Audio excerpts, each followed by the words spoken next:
बाकी भाषा को मैंने महज किताबों में रखा, हिंदी को सब जगह अपने भावों में रखा। हिंदी भाषा नहीं, भावों की अभिव्यक्ति है। ये मातृभूमि पर मर मिटने की भक्ति है। द्वीप द्वीप हर महाद्वीप में हम हिंदी के दीप जलाएं। नगर नगर घर ग्राम ग्राम में हम हिंदी की अलख जगाएं। हिंदी दिवस की शुभकामनाओं के साथ आप सभी को सुप्रभात। मैं हूं आपके साथ शालिनी खंडेलवाल। सबसे पहले नजर खास गतिविधियों पर। 18 से 22 सितंबर तक संसद के विशेष सत्र का प्रस्तावित एजेंडा जारी। लोकसभा और राज्यसभा में 75 सालों में संसद की यात्रा पर होगी चर्चा। 4 विधेयक भी दोनों सदनों में किए जाएंगे पेश। प्रधानमंत्री नरेंद्र मोदी आज करेंगे 57,000 करोड़ रुपए से अधिक की विकास परियोजनाओं का शुभारंभ। मध्य प्रदेश में बीपीसीएल की बीना रिफाइनरी में डाउनस्ट्रीम पेट्रोकेमिकल कॉम्प्लेक्स और रिफाइनरी विस्तार परियोजना की रखेंगे आधारशिला। छत्तीसगढ़ में करीब 6,350 करोड़ रुपए की रेल क्षेत्र की महत्वपूर्ण परियोजनाएं करेंगे राष्ट्र को समर्पित। केंद्रीय मंत्रिमंडल ने G20 के सफल आयोजन पर प्रधानमंत्री नरेंद्र मोदी को बधाई देने वाला प्रस्ताव किया पारित। ई-अदालत परियोजना के तीसरे चरण को मिली मंजूरी। करीब 4 वर्षों में 7,210 करोड़ रुपए की आएगी लागत। उज्ज्वला योजना के विस्तार को भी कैबिनेट की मंजूरी। 3 वर्षों में 75 लाख अतिरिक्त एलपीजी कनेक्शन किए जाएंगे जारी। लाभार्थियों की कुल संख्या हो जाएगी 10 करोड़ से ज्यादा।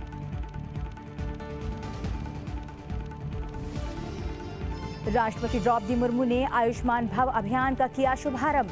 कहा, कोई गांव या क्षेत्र ऐसा न हो जो स्वास्थ्य सेवाओं से रह जाए वंचित।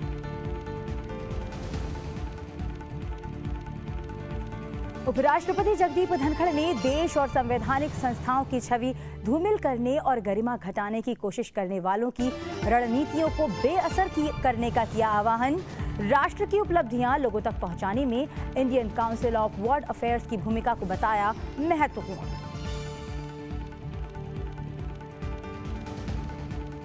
भारत को स्पेन से मिला पहला C-295 विमान। स्पेन में आयोजित एक समारोह में भारतीय वायुसेना को सौंपा गया विमान।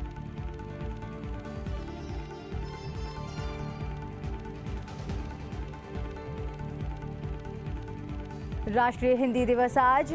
राज्यसभा सचिवालय ने किया हिंदी पखवाड़ा 2023 का आयोजन।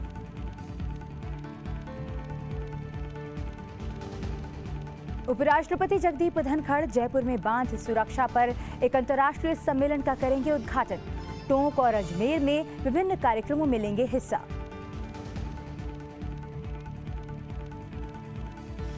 और एशिया कप क्रिकेट के सुपर 4 में आज श्रीलंका और पाकिस्तान के बीच अहम मुकाबला। जीतने वाली टीम फाइनल में भारत से भिड़ने की हो जाएगी हकदार।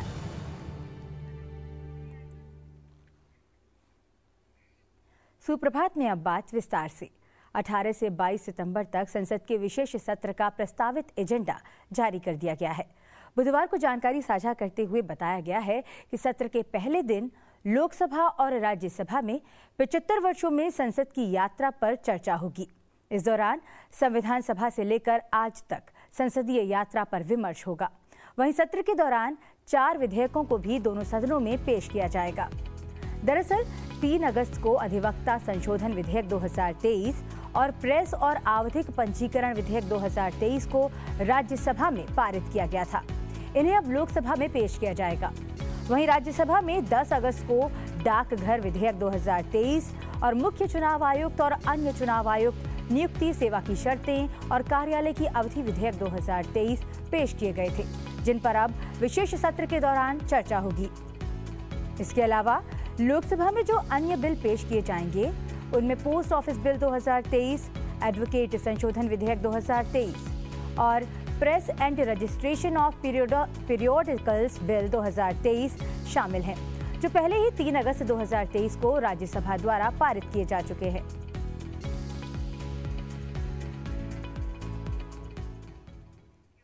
प्रधानमंत्री नरेंद्र मोदी आज मध्य प्रदेश और छत्तीसगढ़ का दौरा करेंगे।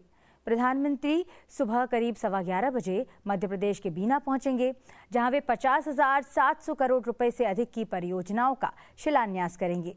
प्रधानमंत्री मध्य प्रदेश के सागर में बीपीसीएल की बीना रिफाइनरी में डाउनस्ट्रीम पेट्रोकेमिकल कॉम्प्लेक्स और रिफाइनरी विस्तार परियोजना की आधारशिला रखेंगे।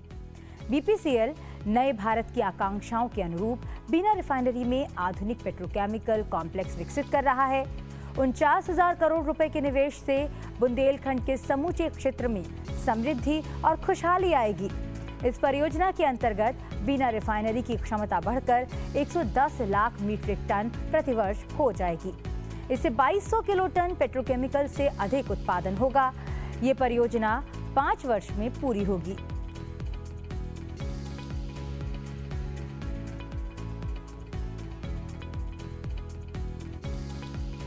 एथिलीन क्रैकर कॉम्प्लेक्स बीना रिफाइनरी से नेफ्था, एलपीजी, केरोसिन जैसे कैप्टिव फीड स्टॉक का इस्तेमाल करेगा। प्रोजेक्ट पूरा होने के बाद पेट्रोकेमिकल कॉम्प्लेक्स बुंदेलखंड क्षेत्र के युवा उद्यमियों के लिए रोजगार के कई मौके उपलब्ध कराएगा। ये petrochemical complex plastic pipe, packaging सामग्री, प्लास्टिक शीट, मोटर वाहन के पुर्जे, चिकित्सा उपकरण, मोल्डेड फर्नीचर के साथ ही घरेलू और औद्योगिक उपयोग की अन्य वस्तुओं के संदर्भ में विभिन्न डाउनस्ट्रीम व्यावसायिक विनिर्माण इकाइयों के लिए द्वार खोलेगा।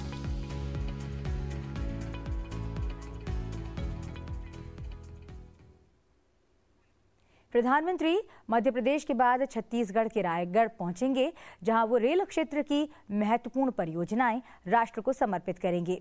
कार्यक्रम के दौरान प्रधानमंत्री छत्तीसगढ़ के 9 जिलों में क्रिटिकल केयर ब्लॉक की आधारशिला भी रखेंगे और 1 लाख सिकल सेल परामर्श कार्डों का वितरण करेंगे।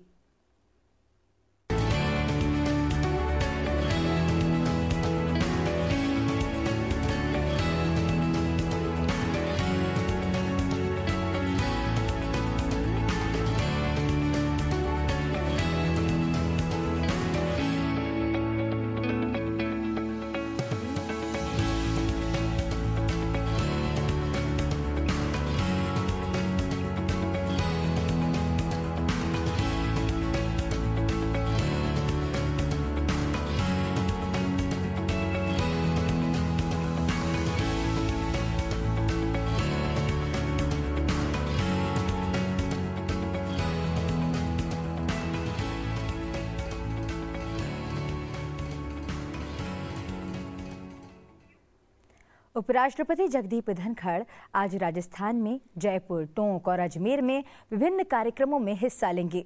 उपराष्ट्रपति सबसे पहले टोंक जाएंगे और अविकानगर स्थित केंद्रीय भेड़ और ऊन अनुसंधान संस्थान का दौरा कर वहां के वैज्ञानिकों और स्टाफ से मुलाकात करेंगे।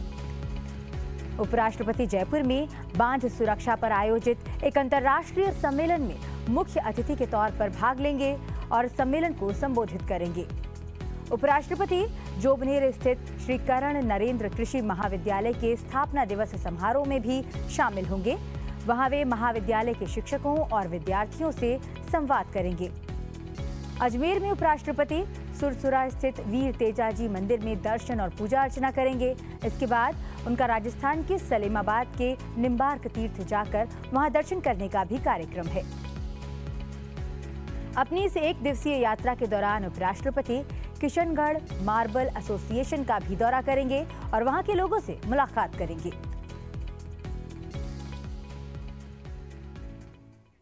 G20 शिखर सम्मेलन के बाद प्रधानमंत्री नरेंद्र मोदी बुधवार को पहली बार पार्टी मुख्यालय पहुंचे। इस दौरान सफल सम्मेलन के लिए उनका जोरदार स्वागत हुआ। प्रधानमंत्री नरेंद्र मोदी के बुधवार की शाम बीजेपी मुख्यालय पहुंचने पर जोरदार स्वागत किया गया।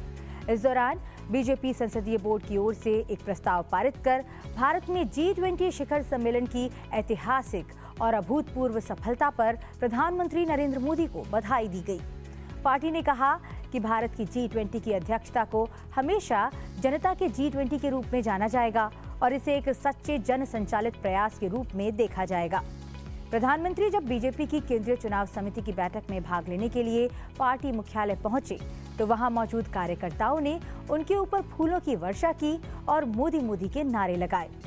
G20 शिखर सम्मेलन के आयोजन के बाद प्रधानमंत्री मोदी का पार्टी कार्यालय का ये पहला दौरा था।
प्रस्ताव पारित कर G20 शिखर सम्मेलन के सफल आयोजन के लिए पूरे देश की ओर से प्रधानमंत्री नरेंद्र मोदी को बधाई दी।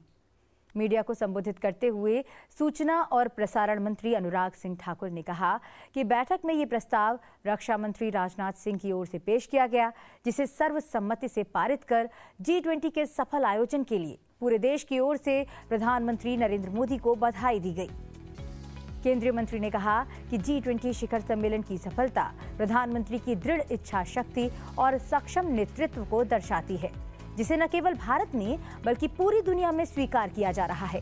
उन्होंने कहा कि नई दिल्ली के G20 घोषणा पत्र पर सर्वसम्मति बनाना भारत की बढ़ती ताकत को दर्शाता है। अब देश दुनिया के अहम मसलों का एजेंडा तय करने में महत्वपूर्ण भूमिका निभा रहा है। अनुराग ठाकुर ने कहा कि इसका श्रेय देश के नेतृत्व को जाता है। उन्होंने कहा कि भारत लगातार समावेशी विकास पर जोर देता रहा है और G20 शिखर सम्मेलन में अफ्रीकी संघ की भागीदारी इस प्रतिबद्धता का प्रमाण है।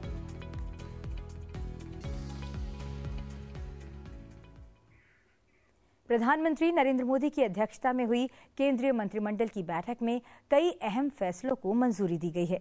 इसमें वित्त वर्ष 2023-24 से 2025-26 के लिए उज्ज्वला योजना के तहत 75 लाख नए कनेक्शन देने और ई-कोट प्रोजेक्ट के तीसरे चरण को लागू करने का फैसला शामिल है। उज्ज्वला योजना के तहत अब तक 9 करोड़ 60 लाख रसोई गैस सिलेंडर दिए जा चुके हैं। आगे अब इस योजना में गरीब और जरूरतमंद परिवारों की महिलाओं को और 75 लाख सिलेंडर उपलब्ध कराए जाएंगे। दूसरे चरण की उज्ज्वला योजना के तहत पहले की तरह ही लाभार्थियों को एक भरा हुआ गैस सिलेंडर और गैस स्टोव मुफ्त दिया जाएगा। केंद्र सरकार ने 4 वर्षों के लिए 7,210 करोड़ रुपए के वित्तीय परिव्यय के साथ ई-कोट मिशन मोड परियोजना के तीसरे चरण को भी मंजूरी दे दी है। प्रधानमंत्री नरेंद्र मोदी की अध्यक्षता में हुई मंत्रिमंडल की बैठक में ये फैसला लिया गया। राष्ट्रीय ई गवर्नेंस योजना के तहत ई-कोट परियोजना वर्ष 2007 से ही लागू है। ई-कोट मिशन का उद्देश्य प्रौद्योगिकी के माध्यम से आम जन तक न्याय सेवाओं की पहुंच को बेहतर बनाना है। ऐसे लोग जिनके पास प्रौद्योगिकी के इस्तेमाल की सुविधा नहीं है, वो ई-सेवा केंद्रों के माध्यम से न्यायिक सेवाओं का लाभ उठा सकते हैं।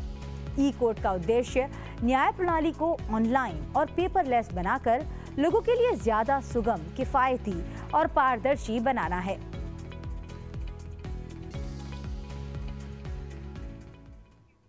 भारत को स्पेन से पहला C-295 MW परिवहन विमान मिला है।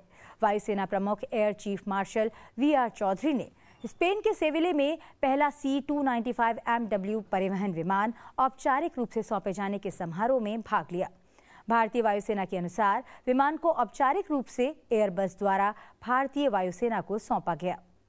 भारत ने वायुसेना के एवरो बेड़े को बदलने के लिए 56 एयरबस C-295 विमानों की खरीद के लिए अनुबंध किया है। अनुबंध संबंधी समझौते के अनुसार एयरबस सेविले में अपनी अंतिम असेंबली लाइन से उड़ान भरने की स्थिति वाले 16 विमानों की आपूर्ति करेगा। शेष 40 विमानों का निर्माण और संयोजन एयरबस और टाटा एडवांस्ड सिस्टम के बीच औद्योगिक सहभागिता के तहत भारत में टाटा एडवांस्ड सिस्टम्स द्वारा किया जाएगा। सभी C-295 विमान स्वदेशी इलेक्ट्रॉनिक राडार वार्निंग और जैमर से सुसज्जित होंगे। 56 C-295 विमानों को वायुसेना के बेड़े में शामिल करने से मेक इन इंडिया पहल को बढ़ावा मिलेगा। एयरबस और टाटा एडवांस्ड सिस्टम के बीच साझेदारी विमानन क्षेत्र में औद्योगिक पारिस्थितिकी तंत्र के विकास का मार्ग प्रशस्त करेगी।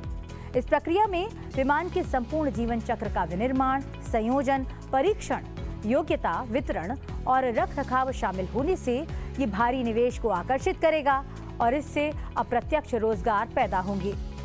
C-295 की क्षमता 71 सैनिकों या 50 पैराट्रूपर्स को ले जाने की है और इसका इस्तेमाल उन स्थानों तक साजो सामान पहुंचाने के लिए किया जाता है जहां भारी विमान नहीं पहुंच सकते हैं। आइए एक खास वीडियो के जरिए जानते हैं कि क्या है C-295 MW परिवहन विमान प्रोजेक्ट।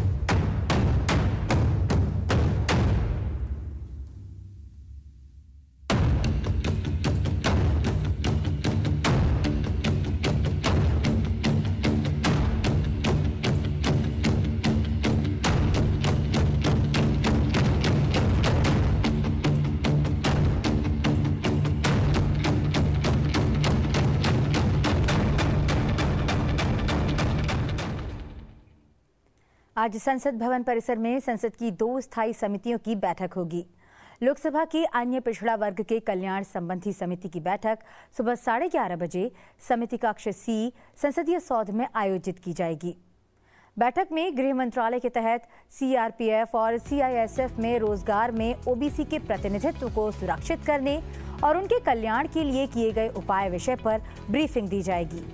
गृह मंत्रालय, केंद्रीय रिजर्व पुलिस बल यानी CRPF और केंद्रीय औद्योगिक सुरक्षा बल यानी CISF के प्रतिनिधि ब्रीफिंग देंगे। इसके अलावा लोकसभा की सरकारी आश्वासनों पर समिति की बैठक दोपहर 3 बजे PHA एक्सटेंशन बिल्डिंग में समिति कक्ष 1 में होनी है। बैठक में समिति सदस्य लंबित आश्वासनों को हटाने के लिए विभिन्न मंत्रालयों या विभागों से प्राप्त अनुरोधों वाले ज्ञापन पर विचार करेंगे और लंबित आश्वासनों के संबंध में शिक्षा मंत्रालय के उच्च शिक्षा विभाग के प्रतिनिधियों के मौखिक साक्ष्य सुनेंगे। उपराष्ट्रपति जगदीप धनखड़ ने देश और संवैधानिक संस्थानों की छवि धूमिल करने और इनकी गरिमा घटाने की कोशिश करने वालों की रणनीतियों को बेअसर करने का आह्वान किया है। उपराष्ट्रपति ने Indian council of world affairs की रिनोवेटेड लाइब्रेरी का बुधवार को दिल्ली में उद्घाटन किया और इस कार्यक्रम में मौजूद रिसर्चर्स को संबोधित किया। उन्होंने कहा कि भारत आज इतिहास के एक निर्णायक क्षण में है, इसलिए राष्ट्र की उपलब्धियों को लोगों तक पहुंचाने में Indian council of world affairs की अहम भूमिका है, क्योंकि ये संस्था देश में रह रहे विदेशी नागरिकों और विदेश में रह रहे भारतीय नागरिकों के लिए एक खिड़की है। उपराष्ट्रपति ने ICWA के रिसर्च स्कॉलर्स से समय समय पर भारत की छवि को नुकसान पहुंचाने वाले नैरेटिव्स से निपटने और उसका विश्लेषण करने की सलाह दी।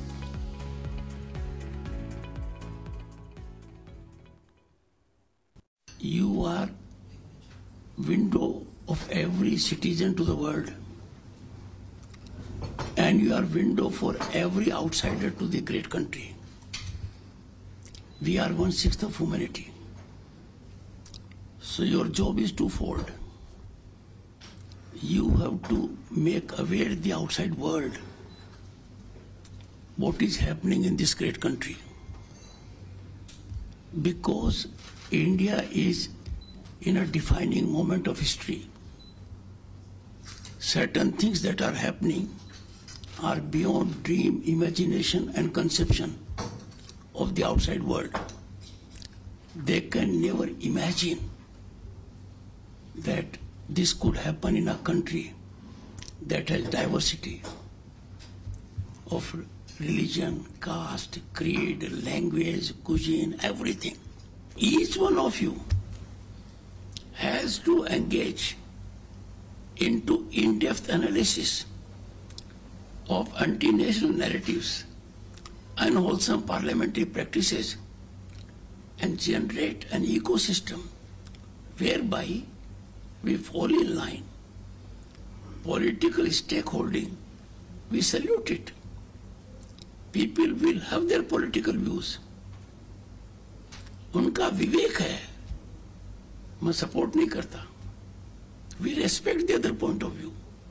We can't immediately throw the other point of view out of the window, no. But then there has to be discussion, deliberation. वैश्विक मंच पर भारत के बढ़ते कद पर बात करते हुए उपराष्ट्रपति जगदीप धनखड़ ने भारत की अध्यक्षता में नई दिल्ली में हुए सफल G20 शिखर सम्मेलन को एक बड़ी उपलब्धि बताया। उन्होंने कहा कि ये एक वैश्विक शक्ति के रूप में उभरते भारत की मुहर है। India's presidency of G20 was a breakthrough. It generated global consensus. There was legitimate, rightful emergence of India as a global power. India's interests are dictated by interests of its people. If you examine G20, it has sovereign nations, but it also has European Union. Now, you can engage in research that those European members of European Union who are part of G20 because of European Union, what was their status decades ago, they were impacting this part of the globe by colonization. It has happened in India, a historic development, a milestone development, that African Union is a part of it.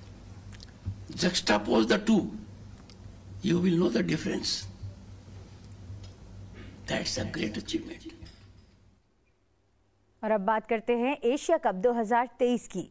Asia cup 2023 का 5वां super 4 मुकाबला आज श्रीलंका और पाकिस्तान के बीच खेला जाएगा।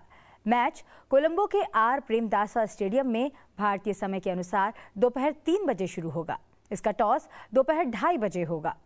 आज जीतने वाली टीम फाइनल में प्रवेश करेगी, जबकि दूसरी बाहर हो जाएगी।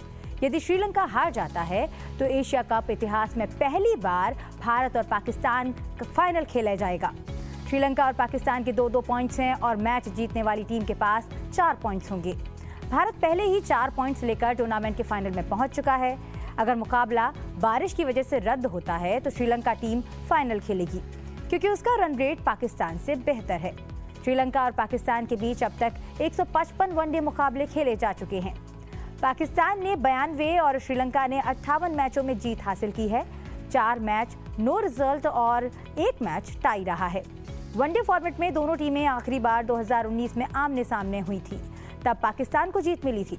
अगर पाकिस्तान ये मुकाबला जीतता है तो उनकी श्रीलंका पर लगातार 9वीं जीत होगी।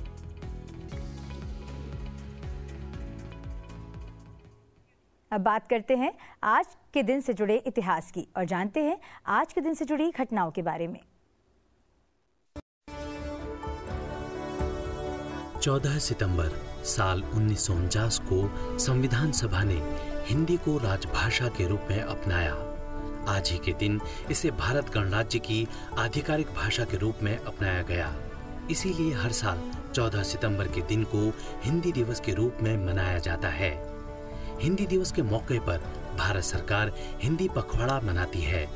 संविधान के अनुच्छेद 343 के तहत हिंदी को राजभाषा बनाया गया।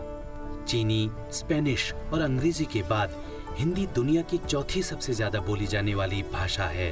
14 सितंबर साल 2000 को भारत रत्न अटल बिहारी वाजपेयी अमेरिकी कांग्रेस को संबोधित करने वाले भारत के चौथे प्रधानमंत्री बने। अटल बिहारी वाजपेयी को भारत के सर्वाधिक करिश्माई नेताओं में से एक माना जाता है। इसके साथ ही वे अमेरिका के दोनों सदनों की संयुक्त बैठक को संबोधित करने वाले तीसरे प्रधानमंत्री बने। वाजपेयी से पहले बतौर प्रधानमंत्री पीवी नरसिम्हा राव और राजीव गांधी अमेरिका के दोनों सदनों की संयुक्त बैठक को संबोधित कर चुके हैं। बाद में पूर्व प्रधानमंत्री मनमोहन सिंह और प्रधानमंत्री नरेंद्र मोदी भी संयुक्त बैठक को संबोधित कर चुके हैं। हिंदी भाषा से लगाव और भारतीय होने पर गर्व करने वाले वाजपेयी ने साल 1977 में संयुक्त राष्ट्र संघ में अपना पहला भाषण हिंदी में दिया। यह पहला मौका था जब यूएन जैसे अंतर्राष्ट्रीय मंच पर हिंदी भाषा का मान बढ़ा था। 14 सितंबर साल 1959 को लूना 2 अंतरिक्षयान चंद्रमा की सतह पर पहुंचने वाला पहला अंतरिक्षयान बना। यह पहली बार था जब किसी अन्य खगोलीय पिंड के साथ संपर्क करने वाला यह पहला मानव निर्मित उपकरण था। सोवियत संघ के लूना परियोजना के अंतर्गत छोड़ा गया यह दूसरा अंतरिक्षयान था जो सफलतापूर्वक चंद्रमा पर पहुंचा। इस यान को सोवियत संघ ने कजाकिस्तान के बाइकोनूर कॉस्मोड्रोम से प्रक्षेपित किया था। धारा 370 हटने के बाद से कश्मीर के बारामूला में नई श्वेत क्रांति हुई है। प्रधानमंत्री ने अपने मन की बात कार्यक्रम में इस श्वेत क्रांति का जिक्र किया था। आइए तस्वीरों के माध्यम से देखते हैं बारामूला की इस नई श्वेत क्रांति को। मुझे दीजिए आज्ञा। नमस्कार, आप बने रहिए सनसद टीवी के साथ।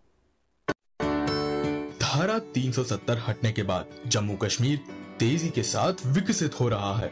इसकी सबसे बड़ी मिसाल बना है बारामूला, जहां नागरिकों ने डेयरी उद्योग में नई जान फूंककर जिले को श्वेत क्रांति की नई पहचान दी है। प्रधानमंत्री नरेंद्र मोदी ने अपने रेडियो कार्यक्रम मन की बात में इस अनोखे प्रयास की चर्चा की। बारामूला में खेतीबाड़ी तो काफी समय से होती है, लेकिन यहाँ दूध की कमी रहती थी। बारामूला के लोगों ने इस चुनौती को एक अवसर के रूप में लिया। यहाँ बड़ी संख्या में लोगों ने डेयरी का काम शुरू किया। इस काम में सबसे आगे यहाँ की महिलाएं आई। जैसे कि एक बहन है इशरत नबी।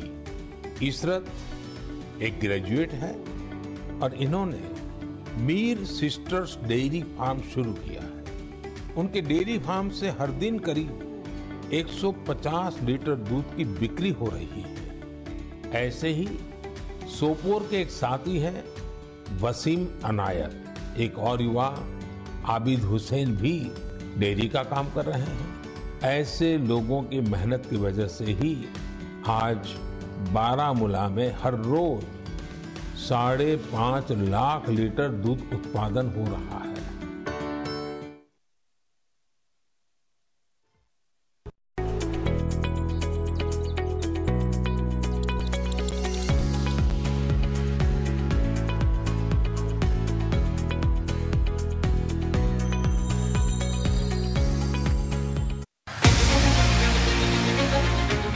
Indian Aviation